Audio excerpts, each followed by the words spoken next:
Hey, what's up guys, it's Axel, and today we're checking out the AFUL Dawn X, which is AFUL's new flagship. 4 different types of drivers. It has 14 drivers in total, has 1 dynamic driver, 8 balance armatures, 4 ESTs, and a boom conductor, driver. 6-way crossover, priced around $1,300. There is a lot of tech packed into this thing, so if you're interested, you could check out the product page for more information. I'm just going to focus on the sound. So as usual, let's start by talking about what comes in the box first. Alright, so what comes in the box of the AFUL Dawn X? For me, the unboxing experience of the Dawn X is straightforward. Like inside the box, you do get this, of course, 2 earpieces, and then you get this nice zipper case with AFUL logo on the front. The case is protective, it's a zipper case and has plenty of room inside for the IEMs, ear tips and, even a dongle. So it's a nice case. You do get also 4 types of silicone ear tips that come in 3 different sizes. You get a cleaning brush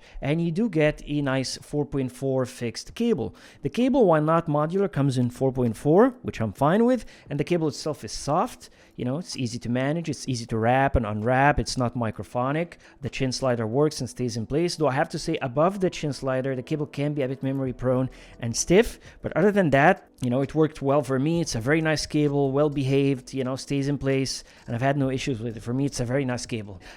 Design-wise, of course, it's going to be subjective, but I personally like the way the faceplate looks like. Here is how the faceplate looks like. This is a red wood, and, the build itself it's an all resin shell. And for me, this gives it like a natural look, but of course, looks are always going to be subjective. That said, the shells are large and tall, so if you have smaller ears, if you've had issues with large shells in the past, I recommend you demo it first if you can. So that said, comfort has been fantastic for me. Despite the size, I can wear these, for long listening sessions without any issues, without even slight discomfort. The resin is nicely contoured, as you can see right here. So that helps, with comfort as well. The venting helps with pressure buildup. And even though the nozzles are smooth resin, I didn't have any problems with tip slipping. But if you've had that issue before, it's something to keep in mind and maybe try them first. For me though, the fit and comfort, I have to say, are excellent on the Dawn X. All right, so let's talk about the sound and let's look at the frequency response graph. Now, to me, the Dawn X is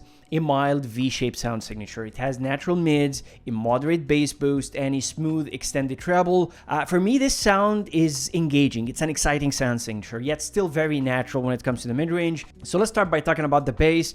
The bass of the Dawn X is full. It's textured, it's satisfying without ever feeling bloated. Drum kicks have weight, bass guitars are defined, and it works across a lot of music genres. It's an all-rounder for me. Hip-hop hits with slam, EDM has the rumble, vocals are never overshadowed by the bass, and the bass attack itself is defined. The decay feels natural. That said, it's not for bass heads, but as a daily driver, as an all-rounder IEM, I find that it's a fantastic IEM that works with any music genre. As for the mids, they are one of the biggest highlights for me. It's very natural, sounds lifelike, like vocals sound incredibly realistic. Male vocals like Johnny Cash, for example, have that depth, have that grit without sounding thick. Female vocals like, the track Empty Note by Ghostly Kisses, you do get that airy, sweet, ethereal character in her voice. Vocal texturing is excellent on the Dawn X, and instrument separation gives space to every instrument and every detail, which makes the sound immersive and very enjoyable for me personally. The treble is also unique and effortless. There is detail, there is air, and it's smooth without having that excessive bite, so it comes across as very easy to listen to. It's forward, it's engaging, but never harsh or fatiguing. Even on aggressive tracks or rock and metal music, it stays refined, easy to listen to, and enjoyable. You just get the shimmer, you get the detail in a natural, safe way. I have to say though, if you prefer like overly boosted highs, this might not be for you, but for smooth and effortless treble, the Dawn X does that beautifully. As for technical performance, like technicalities are another area where the Dawn X shines for me. Like resolution, detail, separation are basically top notch. Like on my technical scale, it's basically at the top. It's more resolving than even the already impressive AFUL Cantor. Imaging is another standout on this IEM. Like the stereo imaging is precise. Listening to the Dawn X, always it draws my attention, to where the sound is coming from. I always notice, like the sound is constantly shifting, especially with live tracks. Soundstage has great depth, and a lot of tracks that have a lot of busy action, like for example, Polyphia, Playing God, you can feel the distance and hear the distance between the drums, the high frequency percussion, percussion, you know, the acoustic guitars, you know, like Yoshi Horikawa's tracks, you know, you can hear the depth, you know, and even Dreams by Fleetwood Mac, you can really hear the layering and the accuracy, you know, the acoustic guitars on the left, you know, you can hear them from the left, and the background vocals and the soft percussion on the right, you know, and the sense of the distance, like the background, it just sounds very realistic and immersive for me. Let's start with the comparison segment. So I want to start first by the AFUL Cantor, the previous flagship. So to me personally, the Dawn X is a step above the Cantor in every way. Like fit and comfort are better. You don't need a deep fit to control the treble. Bass is stronger. It's more tactile. It's more physical, more impactful. Vocals have better texturing on the Dawn X. Treble is smoother.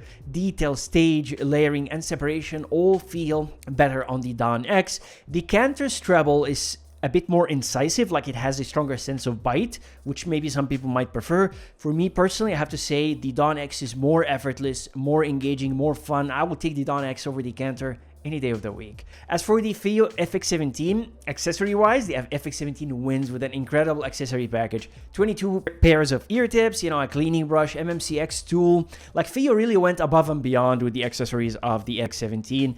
Fit-wise, you know, I would say both are large, but the Dawn X is more contoured and it gives me a more comfortable fit overall.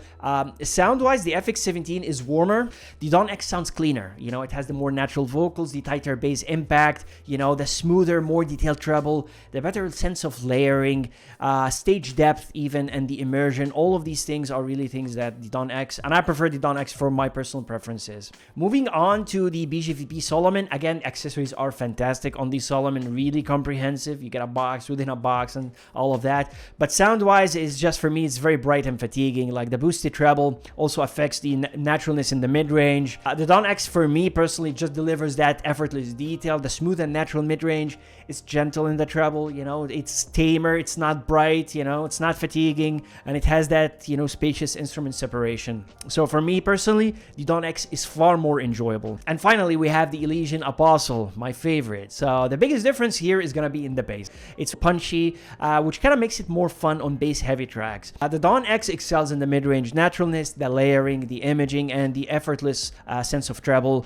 Both are extremely detailed. Both are top tier. You know, just the Apostle emphasizes the bass and the fun, while the Dawn X is more balanced, and I would say it sounds a bit more immersive. Who I recommend the Dawn X to? Number one, fans of the AFUL sound signature, you know, who want their best IEM yet, in my opinion, and anyone who wants a fun, balanced, like detailed all-rounder that works great with any music genre. People who love natural textured mids, you know, and people who want that effortless treble that never sounds harsh or fatiguing. Who I don't recommend it to? Bass heads is number one. I don't recommend it for bass heads, and I don't recommend it for anyone who's looking like, you know, for the, you know, sound signature that follows the new meta of tuning, you know, the V-shaped tunings, or anyone who's uncomfortable with large shells. I would say demo it first. All right, time for the final rating. You can see my rating system and what it means. And for me, the AFUL Dawn X gets a strong 4.5 stars out of 5. It's definitely excellent and definitely a top contender at its price point. That's it for today's review. I hope you guys enjoyed it. Thank you for watching, and I'll catch you in the next one.